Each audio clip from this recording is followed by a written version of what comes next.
একদা নীরব নিস্তব্ধ নিঝুম রজনীতে রাসূল পাক সাল্লাল্লাহু আলাইহি ওয়াসাল্লাম ঘুমিয়ে রয়েছেন। ঘুমের ঘরে তিনি স্বপ্নে দেখলেন যে জিবরাইল আলাইহিস সালাম তার নিকট তাসরিফ এনেছেন। তার হাতে ছিল একখণ্ড রেশমি রুমাল। রাসূলুল্লাহ সাল্লাল্লাহু আলাইহি ওয়াসাল্লাম জিবরাইল আলাইহিস সালামকে জিজ্ঞাসা করলেন, হে জিবরাইল, তোমার হাতে এটা কি? জিবরাইল আলাইহিস সালাম বললেন, ইয়া রাসূলুল্লাহ, আপনি নিজে সরিয়ে দেখুন, তাহলে আপনি বুঝতে পারবেন এর মধ্যে কি রয়েছে। নবীজি সাল্লাল্লাহু আলাইহি ওয়াসাল্লাম তখন জিবরাইলের হাত থেকে রুমালটি নিয়ে খুলে দেখলেন যে সেই রুমালের ভিতরে একটি ছোট মেয়ের চেহারা দেখা যাচ্ছে। নবীজি দেখেই চিনে ফেললেন, এ তো আর কেউ নয়, এ তো আমার প্রিয় বন্ধু আবু বকরের মেয়ে আয়েশার চেহারা। নবীজি তখন জিবরাইলকে লক্ষ্য করে বললেন, হে জিবরাইল, আমাকে কেন এই চেহারাটি দেখানো হচ্ছে?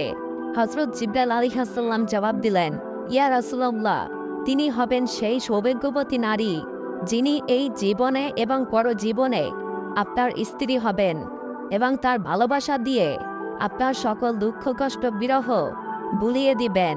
এই কথাগুলো বলেই জিবরাইল আলাইহিস সালাম অদৃশ্য হয়ে গেলেন। জিবরাইল আলাইহিস সালাম অদৃশ্য হওয়ার সাথে সাথেই নবীজির ঘুম ভেঙে গেল। তিনি রুমের মধ্যে চিন্তাগ্রস্ত হয়ে হাঁটাচলা শুরু করলেন আর ভাবতে লাগলেন, আবু বকরের মেয়ে তো অত্যন্ত ছোট, যাকে উম্মে রোমান গড়েই রাখতে পারে না। সারাদিন এদিক সেদিক সে ঘুরে বেড়ায়। কিভাবে এই ছোট মেয়েটি আমার স্ত্রী হিসেবে পরিগণিত হতে পারে? এই কথাগুলো নবীজি চিন্তা করতেছেন। কিছুদিন আগেই তিনি বালিকা আয়েশাকে দেখেছেন। সে তার বান্ধবীদের সাথে পুতুল খেলায় মত্ত রয়েছে, আর সেই বালিকাই নাকি তার ভালোবাসা দিয়ে সকল ব্যথা বেদনা দূর করে দিবেন। এই বয়সে ছোট একটি মেয়ে ভালোবাসারই বা কি বুঝে? এই সকল চিন্তায় রাসূল পাক সাল্লাল্লাহু আলাইহি ওয়াসাল্লাম অস্থির হয়ে উঠলেন।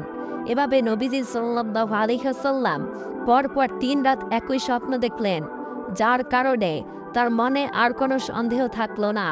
তিনি মাথা পেতে আল্লাহ পাক রব্বুল আলামিনের দেওয়া নির্দেশ মেনে নিলেন এবং বুঝে নিলেন আল্লাহ তাআলা এটাই চাচ্ছেন, যেন আয়েশা নবীজির জীবন সঙ্গিনী হয়। এরপর একদা রাসূল পাক সাল্লাল্লাহু আলাইহি ওয়াসাল্লাম হযরত খাদিজা রাদিয়াল্লাহু তাআলা আনহার ইন্তেকালের পরে তার একাকিত্ব কাটানোর জন্য আবু বকর সিদ্দিক রাদিয়াল্লাহু তাআলা আনহুর বাসায় বেড়াতে গেলেন। রাসূল পাক সাল্লাল্লাহু আলাইহি ওয়াসাল্লাম আবু বকর রাদিয়াল্লাহু তাআলা আনহুর বাড়ির আঙ্গিনায় পৌঁছে দেখলেন তার বান্ধবীদের সাথে পুতুল খেলছেন। কোনো দিকে তার কোনো মনোযোগ নেই, তার শুধুমাত্র মনোযোগ পুতুলের দিকেই। তাকে এভাবেই খেলতে দেখে রাসূল পাক সাল্লাল্লাহু আলাইহি ওয়াসাল্লামের মনে খানিকটা কৌতূহল জাগলো। তিনি এগিয়ে এলেন, ছোট আয়েশার দিকে তার কাছে এসে বললেন, কি করো আয়েশা, তোমার হাতে ওটা কি? তখন আয়েশা শিশুর মতো তার উত্তর দিল। তিনি বলে উঠলেন, এটা তো আমার ঘোড়া। রাসূল পাক সাল্লাল্লাহু আলাইহি ওয়াসাল্লাম এবার একটু কৌতুক করে বললেন, আচ্ছা ঠিক আছে বুঝলাম, কিন্তু তোমার ঘোড়ার যে পাখা দেখছি, ঘোড়া তো পাখা হয় না। আয়েশা রাদিয়াল্লাহু তাআলা আনহা নবীজির কথা শুনে সাথে সাথে উত্তর দিয়ে বললেন, আপনাকে কে বলেছে ঘোড়ার পাখা হয় না? আপনি কি জানেন না আল্লাহ নবী হযরত সুলাইমান আলাইহিস সালামের ঘোড়ার পাখা ছিল? তার এমন জবাব শুনে রাসূল পাক সাল্লাল্লাহু আলাইহি ওয়াসাল্লাম দারুণভাবে হেসে উঠলেন। হযরত আয়েশা রাদিয়াল্লাহু তাআলা আনহা পরবর্তী সময় বর্ণনা করেন যে সেদিন আমার কথায় রাসূল পাক সাল্লাল্লাহু আলাইহি ওয়াসাল্লাম এমনভাবে হেসেছিলেন যে আমি তার নুরানি দাঁতের মাড়ি পর্যন্ত দেখতে পেয়েছিলাম। সুবহানাল্লাহ। নবীজি সাল্লাল্লাহু আলাইহি ওয়াসাল্লাম আয়েশার এমন প্রখর স্মৃতিশক্তির ব্যাপারে আগ থেকে জানতেন, কিন্তু আজকের ঘটনাটি যেন তার মনে নতুন করে দাগ কেটে গেল।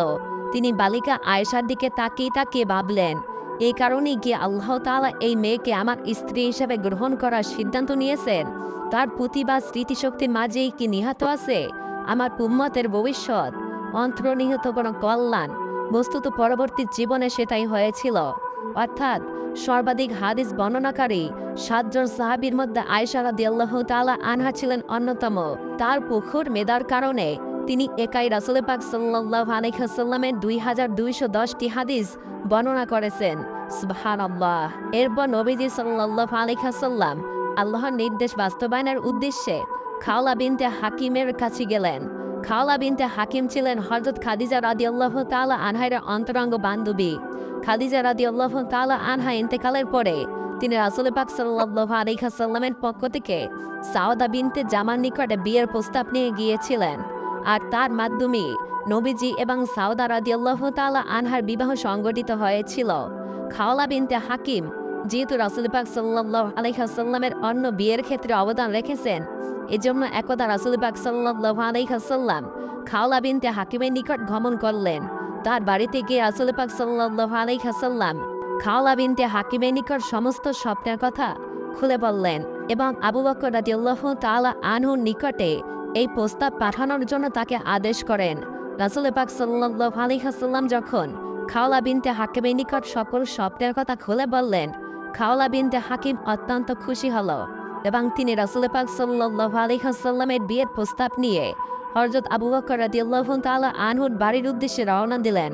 খাওলা বিনতে হাকিম হযরত আবু বকর রাদিয়াল্লাহু তাআলা আনহুর বাড়িতে গিয়ে হযরত আবু বকর রাদিয়াল্লাহু তাআলা আনহুকে সেদিনের জন্য বাসায় পেলেন না। তাকে বাসায় না পেয়ে খাওলা বিনতে হাকিম হযরত আবু বকর রাদিয়াল্লাহু তাআলা আনহুর স্ত্রী উম্মে রুমানের নিকট গমন করলেন এবং তাকে নবীজির পক্ষ থেকে সকল কথাগুলো শোনালেন। খাওলা বিনতে হাকিমের জবান থেকে এই কথাগুলো শুনে উম্মে রোমান অত্যন্ত খুশি হয়ে গেলেন। উম্মে রোমান ছিলেন আবু বকর রাদিয়াল্লাহু তাআলা আনহুর স্ত্রী। তিনি খুশিতে বাক্রুদ্ধ হয়ে গেলেন। তিনি অপেক্ষায় ছিলেন কখন এই শুভ সংবাদটি আবু বকর রাদিয়াল্লাহু তাআলা আনহুর কানে পৌঁছাবেন। আল্লাহর কি মহিমা! খাওলা বিনতে হাকিম সেই বাড়ি থেকে বের হয়ে আসার আগেই হযরত আবু বকর রাদিয়াল্লাহু তাআলা আনহু বাড়িতে এসে উপস্থিত হলেন।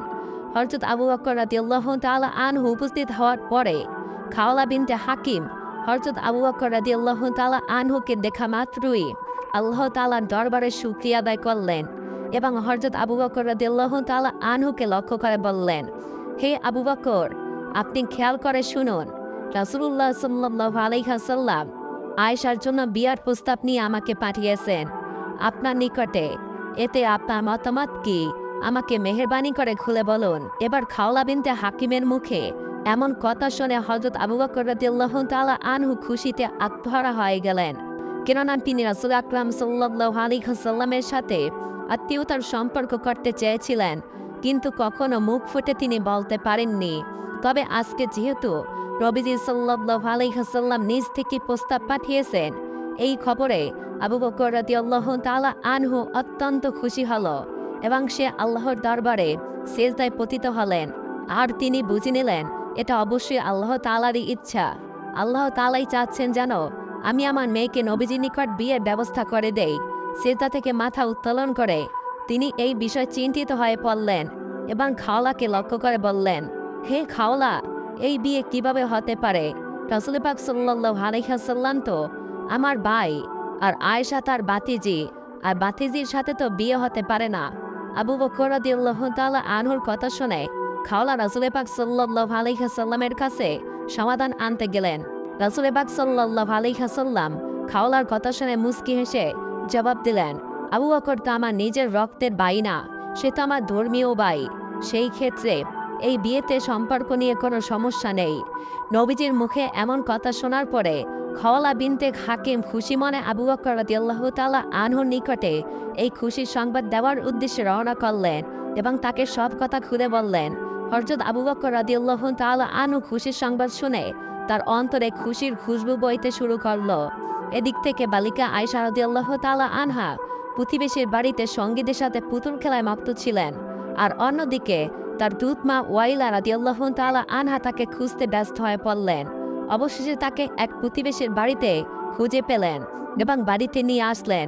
বাড়িতে এনে তার হাত পা সাফ করে চুল বেঁধে পরিপাটি করলেন এবং বিবাহের সাজে সজ্জিত করলেন।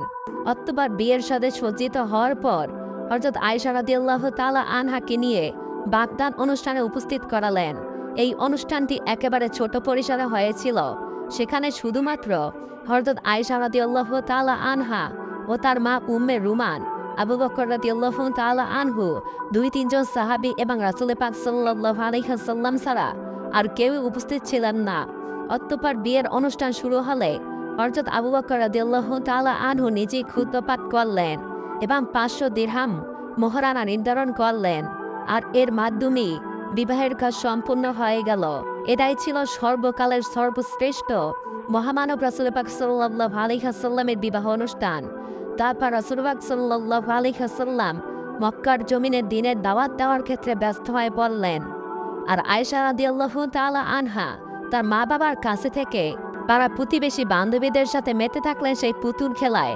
হযরত আয়েশার বয়স কম থাকায় তিনি খুবই চঞ্চল ছিলেন।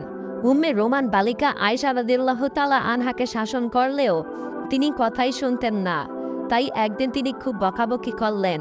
আয়েশা রাদিয়াল্লাহু তাআলা আনহা দরজার কপাট ধরে চোখ মুখ ফুলিয়ে কাঁদছিলেন। তখন রাসূল পাক সাল্লাল্লাহু আলাইহি ওয়াসাল্লাম সেখানে এসে উপস্থিত হলেন এবং উম্মে রোমানকে বললেন, আপনাকে না বলেছিলাম আয়েশাকে কিছু না বলতে? আমার কথা তো আপনি রাখলেন না। রাসূল পাক সাল্লাল্লাহু আলাইহি ওয়াসাল্লামের কথা শুনে উম্মে রোমান খুবই বিপদীত বোধ করলেন এবং বললেন, ইয়া রাসূলুল্লাহ, সে যে কোনো কথাই শোনে না, আর আমি কিছু বললেই তার বাবাকে আমার বিষয়ে নালিশ করে। রাসূলুল্লাহ সাল্লাল্লাহু আলাইহি ওয়াসাল্লাম বললেন, যাই করুক না কেন আপনি আয়েশাকে অন্তত আমার খাতিরে কিছুই বলবেন না, ওকে তার নিজের মতো থাকতে দিন। এদিক থেকে কুরাইশরা নবুয়াতের পর থেকেই মুসলমানদের উপর প্রচণ্ড অত্যাচার করে আসছে। নবুয়াতের 12টা বছর কেটে গেছে। এখন কুরাইশরা মুসলমানদের উপর বিভিন্নভাবে অত্যাচার করছে। তারা নবীজি সাল্লাল্লাহু আলাইহি ওয়াসাল্লামকে হত্যা করার জন্য বিভিন্ন ষড়যন্ত্রে লিপ্ত হচ্ছে। তখন মদিনাবাসী রাসূল পাক সাল্লাল্লাহু আলাইহি ওয়াসাল্লামকে আহ্বান করলেন মদিনায় বসবাস করার জন্য। তারা ওয়াদাবদ্ধ হলেন যে সেখানে তারা মুসলমানদের পরিপূর্ণ নিরাপত্তা দিবেন এবং তারাও ইসলামের দীক্ষায় দীক্ষিত হবেন। মদিনাবাসীর সঙ্গে গোপনে চুক্তি সম্পূর্ণ হওয়ার পর রাসূল পাক সাল্লাল্লাহু আলাইহি ওয়াসাল্লাম সাহাবীদের নির্দেশ দিলেন 2-1 জন করে মদিনায় চলে যেতে।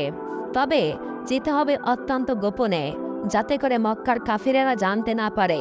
তবু তারা জেনে গেলে এর মধ্যেও গোপনে গোপনে অনেক সাহাবীরা মক্কা থেকে মদিনায় হিজরত করে চলে গিয়েছিলেন। রাসূল পাক সাল্লাল্লাহু আলাইহি ওয়াসাল্লাম মদিনায় চলে যাওয়ার ব্যাপারে মনস্থির করে ফেললেন। শুধু আল্লাহ তাআলা নির্দেশের অপেক্ষায় রইলেন। যখনই আল্লাহর পক্ষ থেকে নির্দেশ আসবে তখনই তিনি রওনা হবেন মদিনার পথে। একদিন দুপুরবেলা রাসূল পাক সাল্লাল্লাহু আলাইহি ওয়াসাল্লাম আবু বকর রাদিয়াল্লাহু তাআলা আনহুর বাড়িতে এলেন। এবার রাসূল পাক সাল্লাল্লাহু আলাইহি ওয়াসাল্লামকে অসময়ে আবু বকর রাদিয়াল্লাহু তাআলা আনহুর বাড়িতে যাওয়ার কারণে আবু বকর রাদিয়াল্লাহু তাআলা আনহু আতঙ্কিত হয়ে বলে উঠলেন, ইয়া রাসূলুল্লাহ, মনে হয় কোনো বিশেষ সংবাদ রয়েছে। রাসূলুল্লাহ সাল্লাল্লাহু আলাইহি ওয়াসাল্লাম বললেন, হে আবু বকর, আমাকে মক্কা থেকে মদিনায় হিজরত করার অনুমতি দেওয়া হয়েছে। আবু বকর রাদিয়াল্লাহু তাআলা আনহু এই কথা শোনার পর জানতে চাইলেন, হে আল্লাহর রাসূল, আমি কি আপনার সঙ্গী হতে পারবো? নবীজি সাল্লাল্লাহু আলাইহি ওয়াসাল্লাম বললেন, হ্যাঁ, আপনি এই সফরে আমার সঙ্গী হবেন।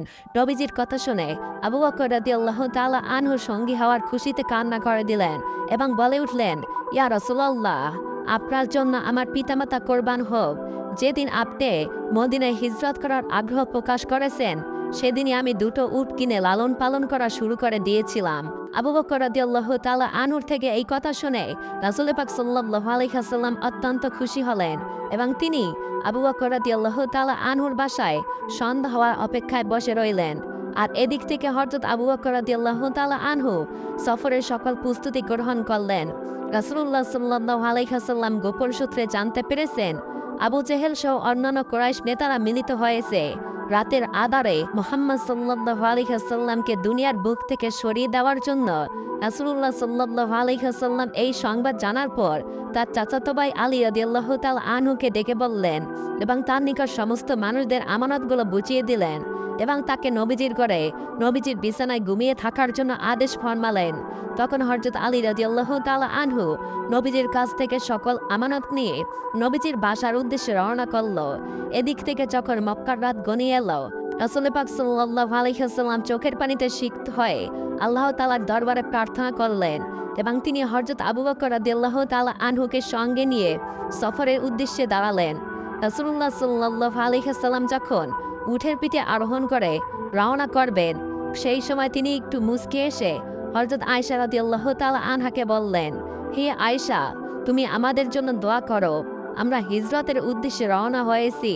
একথা বলে রাসূল পাক সাল্লাল্লাহু আলাইহি ওয়াসাল্লাম আবু বকর রাদিয়াল্লাহু তাআলা আনহুকে নিয়ে সফর শুরু করলেন এবং দীর্ঘ পথ ও অনেক বাধা বিপত্তি পেরিয়ে রাসূল পাক সাল্লাল্লাহু আলাইহি ওয়াসাল্লাম আবু বকর রাদিয়াল্লাহু তাআলা আনহুকে সঙ্গে নিয়ে মদিনায় এসে পৌঁছালেন। মদিনা পৌঁছানোর কিছুদিন পরে হযরত আয়েশা রাদিয়াল্লাহু তাআলা আনহু সহ তাদের পুরো পরিবারকে মদিনায় নিয়ে আসলেন। অনেকটা সময় অতিবাহিত হয়ে গেল। এমত অবস্থায় হযরত জিবরাইল আলাইহিস সালাম একদিন রাসূল পাক সাল্লাল্লাহু আলাইহি সাল্লামের কাছে এসে উপস্থিত হলেন এবং বললেন, হে আল্লাহর রাসূল, আয়েশা তো আপনার স্ত্রী, তাকে সসম্মানে আপনি আপনার ঘরে তুলুন। একথা বলে হযরত জিবরাইল আলাইহিস সালাম সেখান থেকে বিদায় গ্রহণ করলেন। আল্লাহর কি মহিমা! এর পরের দিনই হযরত আবু বকর রাদিয়াল্লাহু তাআলা আনহু নিজেই রাসূল পাক সাল্লাল্লাহু আলাইহি সাল্লামের কাছে আসলেন এবং বললেন, হে আল্লাহর রাসূল, আপনি আপনার স্ত্রীকে ঘরে তুলছেন না কেন?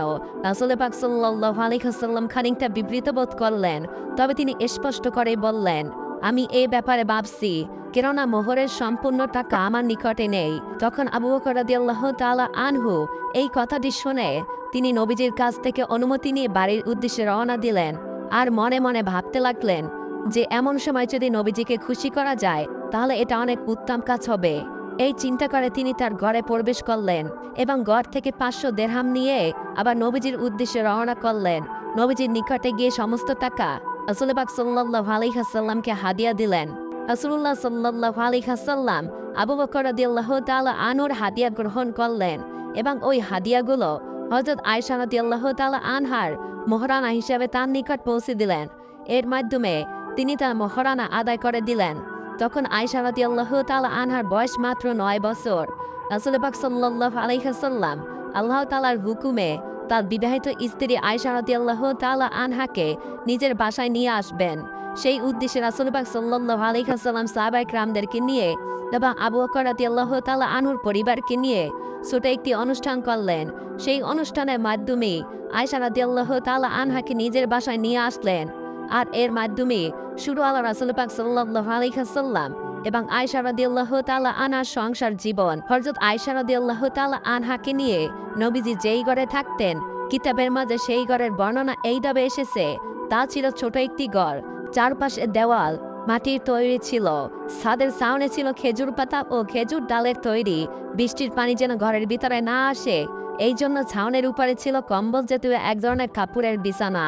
আর এই ঘরটা ছিল হযরত আয়েশা রাদিয়াল্লাহু তাআলা আনহার। আয়েশা রাদিয়াল্লাহু তাআলা আনহা বলেন, আমাদের সংসার জীবন এতটাই সাদামাটা ছিল যে ঘরে বাতি জ্বালানোর জন্য সামান্য তেলটুকু ছিল না। প্রায় এমন হতো মাস চলে যেত, বাতি জ্বালানোর জন্য তেলের ব্যবস্থা করা থাকতো না। চাঁদের আলোতেই কেটে যেত বড়া পূর্ণিমা কিংবা আদার অমাবস্যা। বস্তুত রান্নার জন্যই তো তেল থাকতো না, তাহলে বাতি জ্বালানোর জন্য তেল কোথা থেকে আসবে? আয়েশা রাদিয়াল্লাহু তাআলা আনহা আরও বলেন, যদি আমাদের বাতি জ্বালানোর তেল থাকতো তবে সেটা দিয়ে তো আমরা রান্নার কাজই করে যেতাম, কেননা সে সময় আমরা জ্বালানির জন্য জাইতুন তেল ব্যবহার করতাম। সে তেল দিয়ে রান্না এবং জ্বালানি উভয় কাজে সারা যেত। এভাবেই মাসের পর মাস আমরা অতিবাহিত করেছি। কোনো সাহাবী কিছু হাদিয়া দিলে সেটাই হতো নবী সাল্লাল্লাহু আলাইহি ওয়াসাল্লাম পরিবারের একবেলা খাবারের আয়োজন। আর সাহাবীরা শুধুমাত্র 2-4টা খেজুর কিংবা এক পেলা দুধ বা 2-1টি রুটি তো হাদিয়া দিত, কিন্তু ভালোবাসার কমতি ছিল না। আমাদের পরিবারে সামান্য খাবার হলেও দুজনে একসাথে খাবার খেতে বসতাম। অন্ধকারে যখন আমরা খাবার শুরু করতাম, একই খাবারের উপর দুজনের হাত পড়ে যেত, তখন আমরা ভাগাভাগি করে খেতাম। হযরত আয়েশা রাদিয়াল্লাহু তাআলা আনহা বলেন, কখনো মাংস জাতীয় খাবার খেলে আমার চিবানো হাড়গুলো রাসূল পাক সাল্লাল্লাহু আলাইহি ওয়াসাল্লাম আবার চিবিয়ে খেতেন। পানি খাওয়ার পেয়ালা থেকে আমি পান করার পর যে স্থানে আমি পান করেছি সেই স্থানে রাসূল পাক সাল্লাল্লাহু আলাইহি ওয়াসাল্লাম মুখ লাগিয়ে পানি পান করতেন। সুবহানাল্লাহ। প্রিয় দর্শক, এভাবে রাসূল পাক সাল্লাল্লাহু আলাইহি ওয়াসাল্লাম এবং আয়েশা রাদিয়াল্লাহু তাআলা আনহুর দাম্পত্য জীবন খুবই সুখময় ছিল। যদিও তাদের ছোট কুটিরে কোনো ভালো আসবাবপত্র ছিল না, বিলাসবহুল ঘর ছিল না, কিন্তু ভালোবাসায় পরিপূর্ণ ছিল সেই ঘর। তাদের সংসার যেন আল্লাহর জান্নাতের একটি টুকরো ছিল। টাকা পয়সা ধন দৌলত মানুষের মনে শান্তি এনে দিতে পারে না। মানুষের একমাত্র শান্তি হচ্ছে মনের শান্তি। যে তার মনের শান্তি পেয়েছে সে পৃথিবীর সবকিছু পেয়ে গিয়েছে। আল্লাহ তাআলা আমাদের প্রত্যেকটি ফ্যামিলিতে এমন শান্তির ব্যবস্থা করে দিক। আমিন।